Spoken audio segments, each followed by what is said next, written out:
Prime Minister Lawrence Wong delivered Singapore's Budget 2026 on February 12, 2026, against a backdrop of moderating global growth and persistent geopolitical uncertainties. While Singapore's economy performed strongly in 2025 with robust electronics exports and services demand, forward indicators point to more modest growth ahead amid shifting trade patterns and technology supply chain volatility. The budget totals 154.69 billion Singapore dollars and addresses three core priorities: positioning Singapore to harness artificial intelligence, supporting households through cost pressures, and strengthening workforce capabilities for long-term competitiveness. The statement opened with frank acknowledgement that the United States-led multilateral order has ended, and Singapore can neither rest on past achievements nor wait for conditions to improve. Budget 2026 represents the first step in this term of government to refresh strategies and strengthen the social compact. At its core sits an ambition to secure economic growth at the higher end of a 2 to 3% range over the next decade, with this growth translating into good jobs and rising incomes. This target reflects both aspiration and recognition of structural challenges, including an aging population and tight labor market. Artificial intelligence forms the budget's centerpiece. Prime Minister Wong announced establishment of a National AI Council, which he will personally chair, to provide strategic direction and drive the country's AI agenda across government agencies. The Council will launch AI missions in four key economic sectors: advanced manufacturing, connectivity, finance, and healthcare, transforming entire sectors at national scale through coordinated efforts rather than isolated pilots. In advanced manufacturing, Singapore aims to build globally competitive factories through comprehensive AI integration. For connectivity and logistics, AI will automate airport and seaport operations to strengthen Singapore's position as a leading hub. Finance and healthcare sectors will see detailed transformation plans announced by relevant ministries during subsequent budget debates. Prime Minister Wong emphasized investing deliberately and with discipline, playing to Singapore's strengths rather than simply following others. To support business AI adoption, a Champions of AI program will provide tailored support to firms seeking comprehensive transformation. The Enterprise Innovation Scheme expands to include AI-related spending for years of assessment 2027 and 2028, offering 400% tax deductions capped at $50,000 annually. The Productivity Solutions Grant will support wider ranges of digital and AI-enabled tools, particularly benefiting small and medium enterprises. For individuals, the Skills Future website will be redesigned to clarify AI learning pathways, while those enrolling in selected AI training courses receive 6 months of free access to premium AI tools. These AI initiatives form one pillar of economic transformation. Equally critical is ensuring workers can adapt to technological change. Skills Future Singapore and Workforce Singapore will merge into a new statutory board jointly overseen by the Ministries of Education and Manpower, following Economic Strategy Review Committee recommendations. The new agency functions as a one-stop shop for skills training, career guidance, and job matching services for both workers and job seekers. Currently, Skills Future Singapore focuses on skills training, while Workforce Singapore engages employers and assists job seekers. Prime Minister Wong noted that in an era of faster technological change and more frequent job transitions, stronger alignment is needed. The merged entity aims to better position Singapore to align future skills with job demands, delivering comprehensive career and employment services. For employers, support becomes more integrated, covering workforce planning, job redesign, hiring, and workforce development. During transition, both organizations continue providing usual services until the new agency assumes functions, with no service disruption. The workforce restructuring complements broader employment support measures.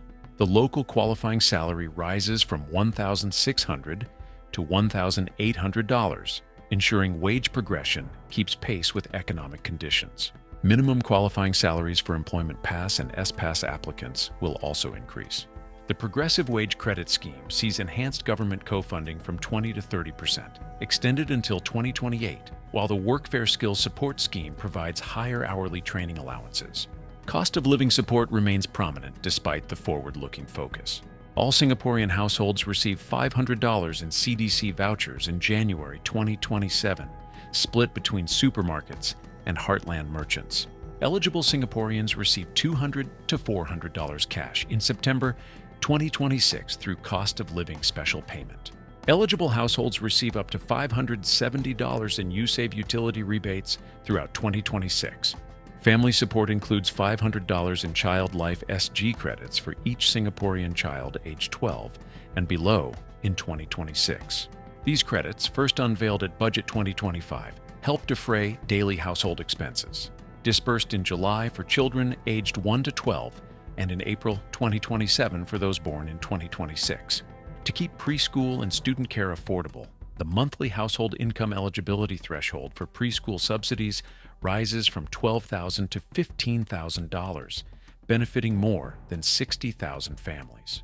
Student care subsidy thresholds increase from $4,500 to $6,500 from 2027.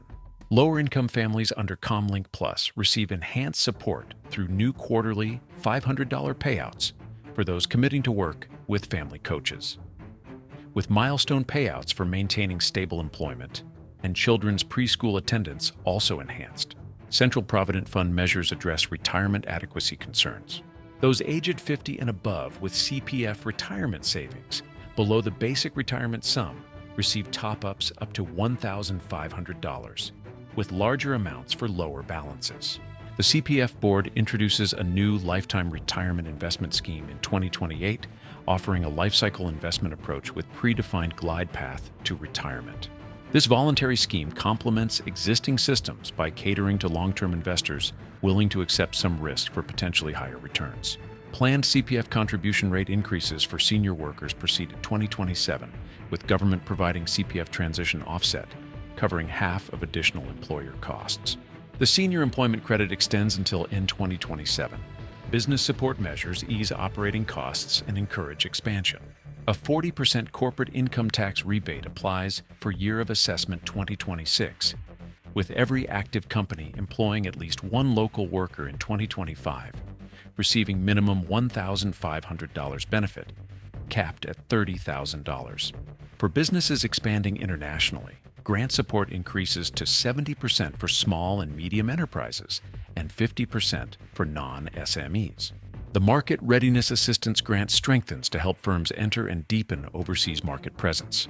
The double tax deduction for internationalization scheme expands to cover more activities, with caps raised to $400,000. Access to growth capital receives substantial attention.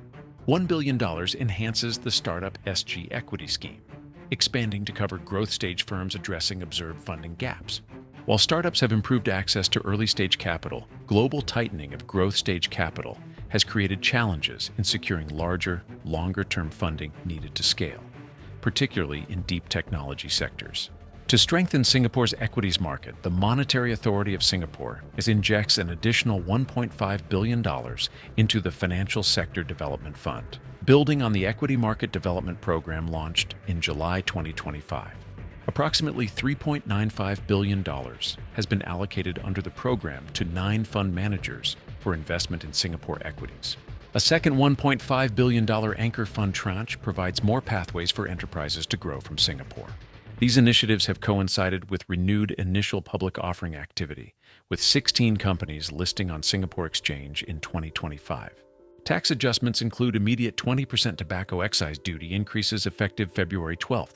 The preferential additional registration fee rebate reduces by 45 percentage points, with the cap lowered from $60,000 to $30,000, applying to cars registered with certificates of entitlement from the next bidding exercise.